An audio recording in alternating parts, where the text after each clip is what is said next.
Friends, இன்றைக்கி நம்ம என்ன வீடியோ பார்க்க போகிறோன்னா 2-3 நாளைக்கு முன்னாடி நம்ம வந்து மாங்காய் அடை மிட்டாய் நம்ம வீட்டிலே ரெடி பண்ணது எப்படின்னு நம்ம போட்டிருந்தேன். அதை வந்து 2 நாளாக காய வச்சாச்சு. நேற்றும் முந்தானத்து 2 நாளாக வெயிலேருந்து நல்லா அழகாக காஞ்சி வந்துட்டு அதை பார்க்கும்போது நீட்டாக உளிஞ்சு வந்துட்டு இன்னைக்கு காலையில் உளிக்கும்போது அதை வந்து அதே மாதிரி ஒரு பெரிய தட்டில் ஒன்றில் தேய்ச்சி வச்சுருந்தேன். அதுலேயுமே நல்லா அழகாட்டு உளிச்சு எடுக்க நல்லா அழகாக வந்துட்டு இந்த ஸ்டேஜில் நம்ம இதை வந்து சின்ன சின்ன பீஸாக கட் பண்ணி எடுத்துக்கிடலாம். கத்திரி வந்து நீங்கள் கட் பண்ணிக்கிடலாம்.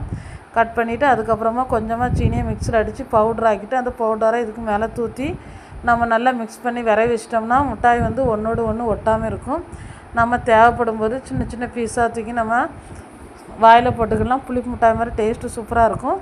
ஒன்றுமே செய்யாது, எவ்வளோ நாள் இருந்தாலும். இதை முறையாக செய்து டெஸ்ட் பண்ணி பார்த்தோன்னா நல்லா இருந்து ஃப்ரெண்ட்ஸ், உங்களுக்கு வீட்டில் இதேமாரி இப்போ மாங்காய் சீசன்னு செய்து பாருங்கள்.